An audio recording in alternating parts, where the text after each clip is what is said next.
Thank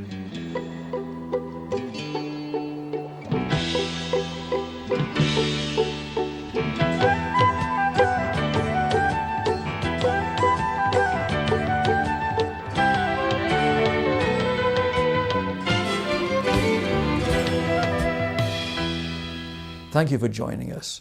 Nobel Prize recipient Albert Schweitzer once said, "Until he extends the circle of his compassion to all living things, man will not himself find peace." We have a moral responsibility to protect nature, the environment worldwide, and all life, including animals, of course. And this is true in Israel as well. Joining us now from Tel Aviv is Ricky Batsri, founder of SOS Pets. Shalom, Ricky. Please tell us about SOS Pets. Hello, Richard. SOS Pets is our organization in Israel that rescues and cares for abandoned and stray cats and dogs throughout Israel. We are different from most other organizations worldwide in that we place cats and dogs in foster homes rather than in cages. In fact, Richard, we are the first organization to implement this foster care system. We care for each and every pet until a new home is found for them.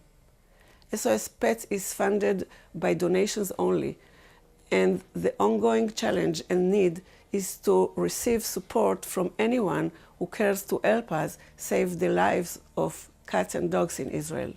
When coming to Israel, everyone in your audience is welcome to visit us. We will be very happy to show you what we are doing. Thank you, Ricky. I admire and respect the very important work you're doing. Thank you, Richard. We'll have Karen Strauss joining us in a moment to tell us more about SOS Pets from Israel right after these messages.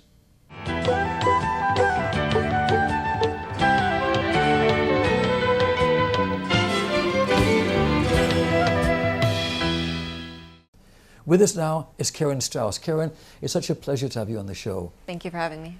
We always have too often elderly gentlemen, statesmen, we have politicians, members of Congress, members of Knesset, and rarely do we have an elegant, beautiful young lady from Israel such as yourself.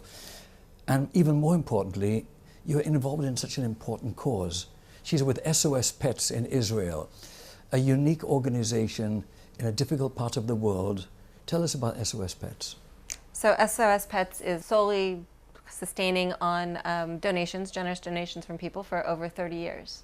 And every month we rescue about 200 pets, trying to find them homes, from foster homes to permanent homes. This is most interesting. I'd like you to elaborate a little on the concept of finding foster homes for animals.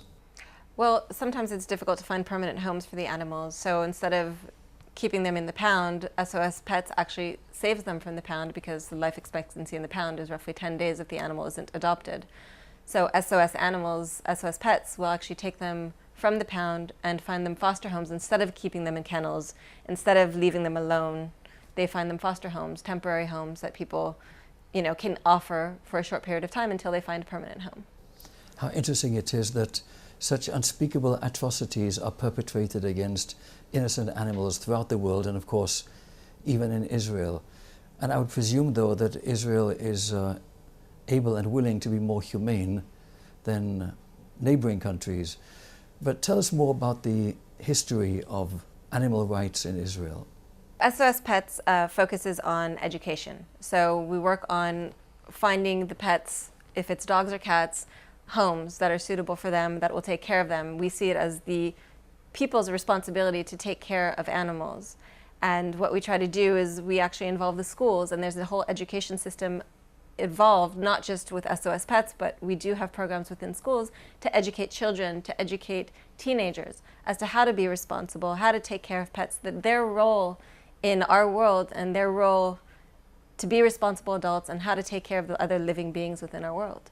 Teaching people to have compassion. Compassion. Yeah, the founder, Ricky, actually created programs on this particular subject, teaching people to be compassionate. Could you elaborate on that a little? Well, we do.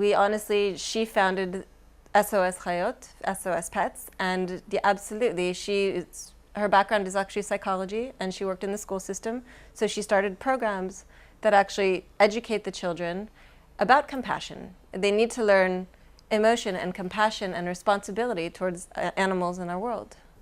Well, it's Unfortunate that she couldn't be here today because we could have discussed this with her as well. But we'll visit in Israel. We are here in the United States right now. But we certainly have to tour the facilities and get more in depth. But what I find interesting is Israel, the Jewish homeland, where the remnant of the Jewish people have come back to reclaim their heritage. And with all of the suffering that the Jewish people have suffered throughout history, it's interesting that there is, of course, this very great imperative to teach compassion to younger children who may be distracted by other bad things that happen in a rough neighborhood. Well, it's life. It's to teach them how to be compassionate to life, to other living beings, all living beings.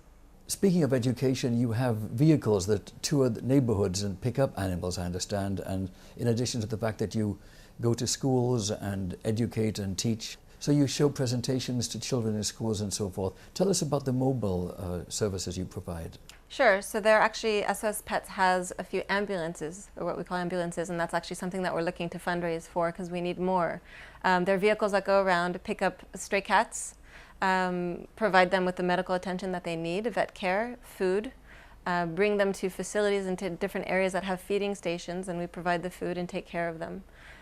So that's one of the issues that we are focused on right now is getting more ambulances so that we can help more pets. Again, we rescue about 200 pets a month, and another ambulance, even $1 from each person would allow us to save an animal's life. Well, we should elaborate on the need for fundraising, but before we do, I'd like to ask you a little bit about another very important point. The founder of SOS Pets, Ricky, actually volunteered for the SPCA, and she was unhappy when she heard that sometimes animals just are euthanized when no home is found for them, but SOS Pets does not do that. They absolutely do not. No, just the opposite. We try to find, if it's short-term housing, if we can't find a long-term care for a pet, we will find them short-term housing. We'll find them a foster parent. So just to avoid that, no euthanization, absolutely not. How is SOS Pets funded? It's 100% through public donations. I would think that governments all over the world should actually support such causes, here in the United States and in Israel, everywhere. I think animals are just as important, really, and the environment as well, as human beings, in Absolutely. my opinion. It's life.